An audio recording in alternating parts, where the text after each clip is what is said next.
Our next speaker is someone that fills me with a lot of joy, a lot of inspiration. He co-founded the Dream Defenders in 2012, an organization committed to shifting the culture through transformational organizing. He, like the others, is both a warrior and a powerful movement leader in the fight for freedom, in the fight for liberation. If you know him, you've been inspired by him. He brings with him the kind of magic that freedom, that hope, that love comes from. Please join me in welcoming Umi Selah.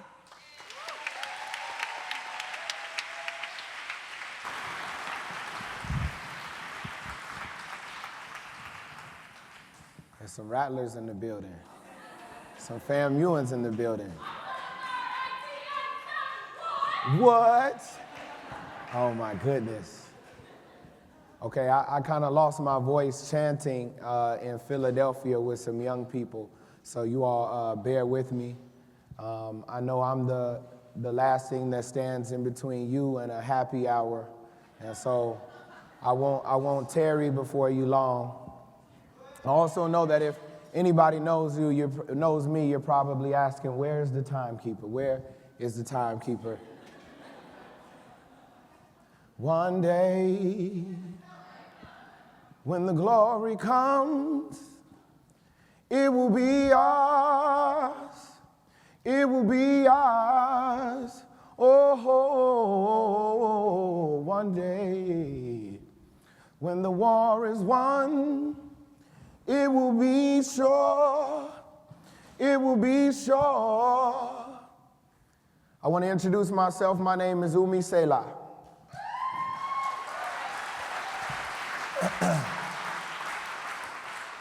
I got to center myself. Anybody with bold black organizing for leadership and dignity? Anybody black love? We learn to center ourselves, so I'm going to center myself. I'm going to ask that the ancestors be with me. I want to tell you all a story about my name. Now, I'm not going to act like I'm not the same person I was like 2 months ago, right? I'm not going to hit y'all with that. There are many things that are similar with Umi and with Philip Agnew. Umi is a little bit taller, though. Plays basketball. He's fantastic. My name came to me in a dream. And in the dream, it was a crazy dream. It came to me on the evening of my 30th birthday, June 22nd, 2015. And I've never had a dream like this, one that I remembered so vividly. I remembered every part of my dream. And I woke up and kind of laughed because I thought I was awake. I thought I was awake in the dream. And in the dream, we were all sitting in a circle. And Aja was there, and there was a bunch of folks, and for some reason, and we were in Cuba. We had taken a trip to Cuba. And for some reason, we were talking about the Amistad, the ship. And in the dream, there was a young woman, and she was saying, you know, Cinque get all the love, you know, give us free. But it was a slave on there, a slave woman named Umi, who was really holding it down. And I didn't know this, and I said, really, that sounds crazy. I never heard of this, Umi. And she said, well, you know, Umi was gangster. She was I'm telling you, Cinque, well, Umi was the one, and Umi, she moved to Pensacola right afterwards. And this didn't make sense in my mind, but I remember in the dream saying, my great-grandmother's from Pensacola. And the woman in the dream said to me, your name is Umi. Your name is Umi. And I looked up the name afterwards, and it has 3 meanings for everybody that thinks I just chose a name without quality meanings. It has 3 different meanings in multiple languages to appeal to many folks. One, in Japanese, it means beach. In Arabic, it means mother. In Egyptian, it means life. I said all 3 of those sound cool. I would like to live on the beach with my moms. This is beautiful. And so a few days later, Aja says, why don't you look up Amistad? Why don't you look up Amistad? And you all know the story of Amistad. I thought I know it all. I seen the movie, Matthew McConaughey. I know everything about the story. Obviously, they wouldn't lie to me in the film. So I looked it up, and honestly, I knew a fair degree of the story. I knew that the slaves the captured Africans had fought back and had revolted and had killed everybody on the ship, and they had left the captain and his second in command alive, and they told him, take us back to Africa. Take us back to Africa. And they tricked them, and they wound up in the northeast of the United States, and they were taken in, and there was a trial. And they eventually were granted their freedom by the United States government, which does that often, grant freedoms. But the interesting thing is I went down into the story is that the ship, before the mutiny had happened, the ship had just left Havana, Cuba. And I said to myself, man, there's no way I could have known that. That's a little bit crazy. And so I was on Wikipedia, and how many of you all have been on Wikipedia? Okay, a few. How many of you all have gone down the Wikipedia rabbit hole? Okay, so y'all about to go with me here on this journey. So I clicked on everything. I clicked on every name. I clicked. I was deep in. I was like looking at The Godfather. I don't know how.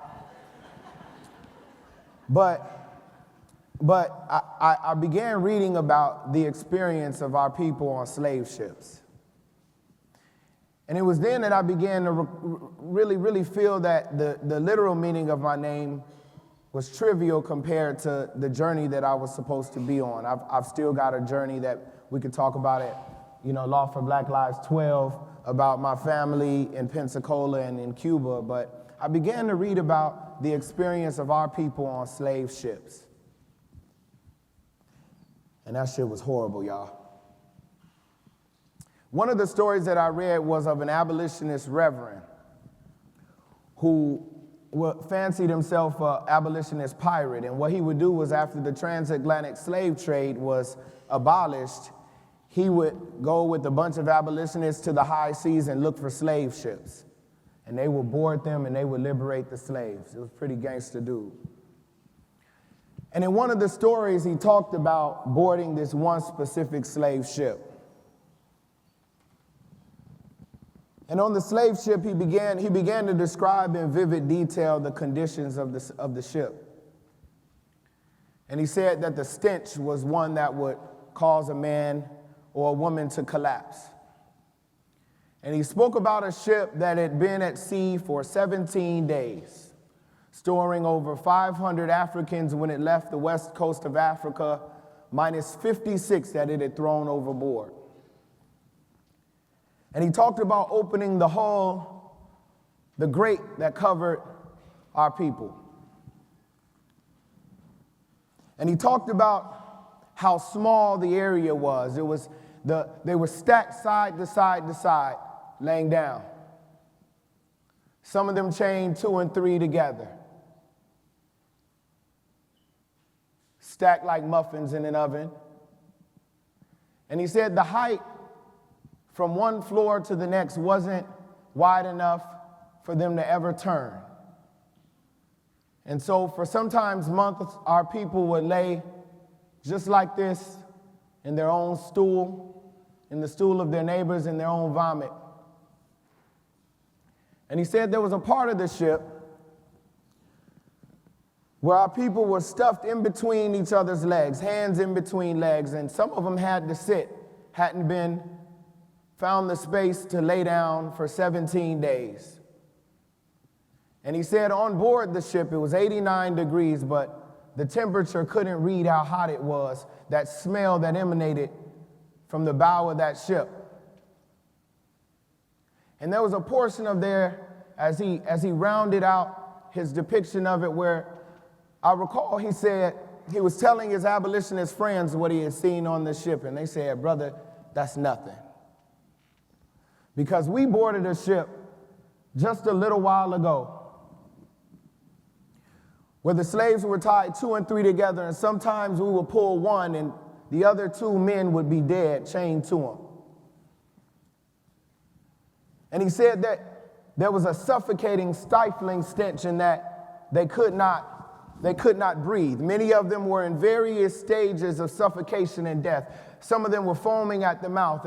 And he went on to say that in their last gasp, in their last ability to grasp onto life-giving air, that some of the men would strangle the man next to them. And that some of the women would dig at the eyes of the women next to them so that they could just breathe. He said some of the children had died, and that when they came up aboard the ship, they would kill each other for a drop of water. And all they could remember was the stench. All they could remember was the stench. I want to be very, very honest with y'all right now.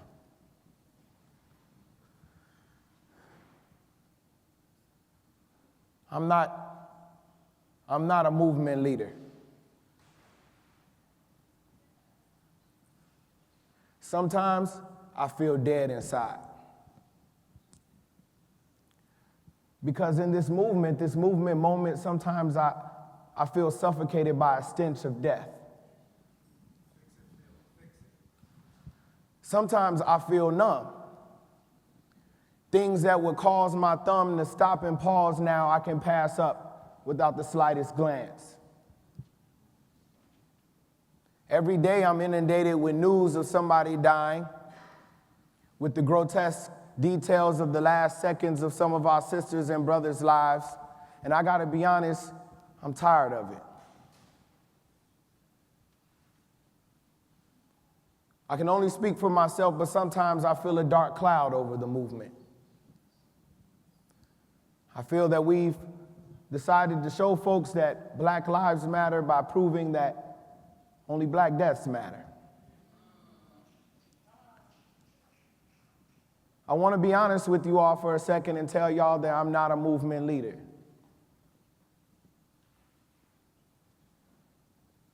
I'm a flawed person trying every day to do at least what I think is right. But sometimes I feel a numbness. Sometimes I feel an aloofness about what's going on in the world. Sometimes I can feel a cynicism creeping up inside of me because I can feel the stench of yet another passing. Some days I feel a deep melancholy come over me, and I don't want to go to the rally. I don't want to go to the vigil. I don't want to share the video. I don't want to know the story. I don't want to say the name because it gets tiring. It gets heavy. It's hard.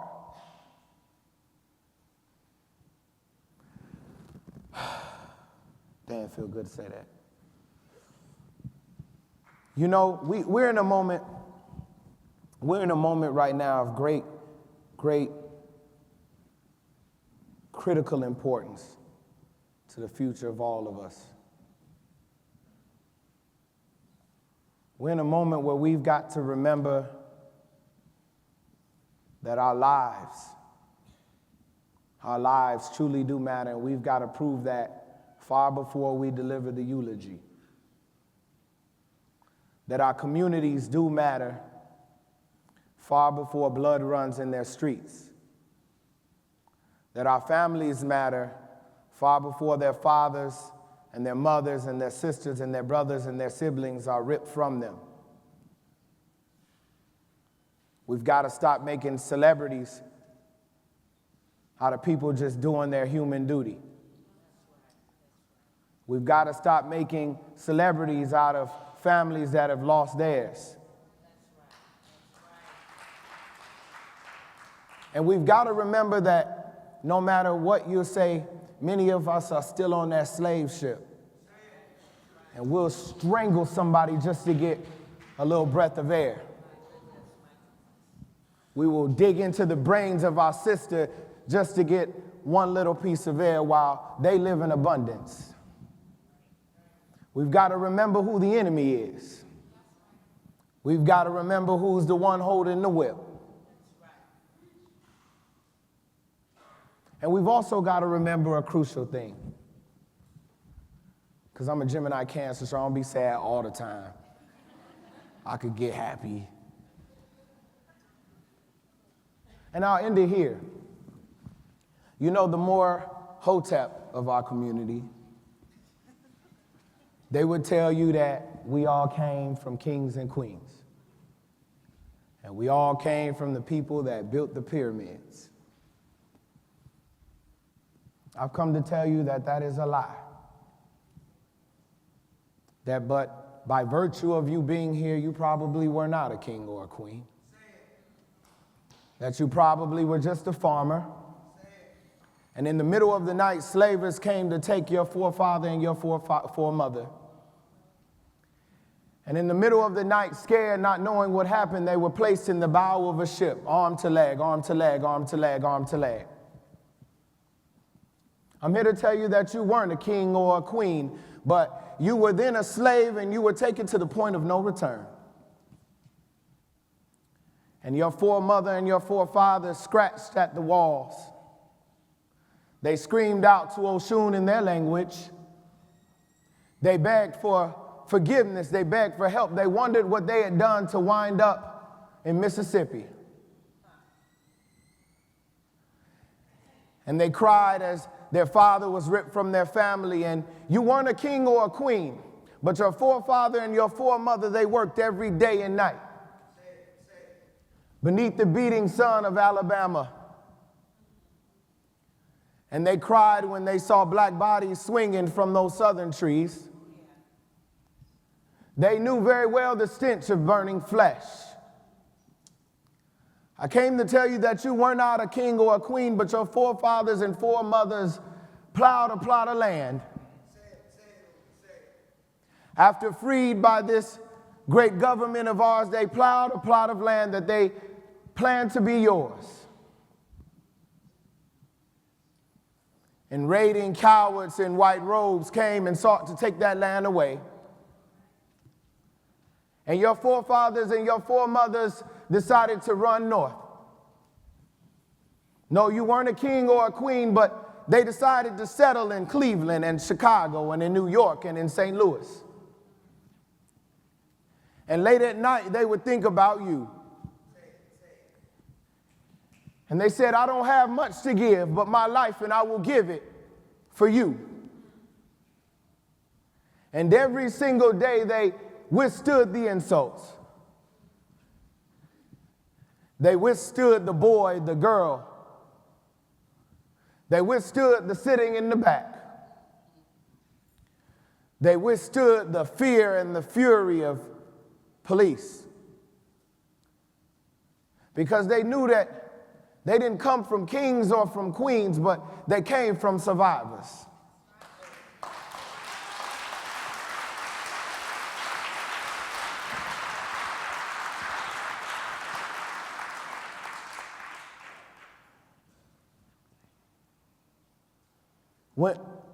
When you think about that slave ship and you think about that passage and you break it down to the months and the nautical miles that we traveled, that our people traveled in the darkness and in the stench of death, it feels familiar, doesn't it? But I'm reminded about a ship that came to me in a dream, an Amistad, whose captured Africans rose up and fought for their freedom. They call out to us today. A weird kind of footnote in my story, a classmate of mine 3 weeks ago added me on Instagram. And her name was Black Pensacola. It's a true story. Look her up, Black Pensacola. And I went to her page. And the last post she had posted was a quote from Cinque, saying that I'll call out to my ancestors and they will be there with me. As I stand to defend myself, my family, my community, my people, my ancestors will be there with me. And they're here with us today. They're here with us today, saying that we have a beautiful history, but the one we will create in the future will astonish the world. Saying, you will find me in the whirlwind. Saying, you can find me in the whirlwind. Saying, up, you mighty race. Saying, up, you mighty race. Up, you mighty race. Accomplish what you will. Thank you.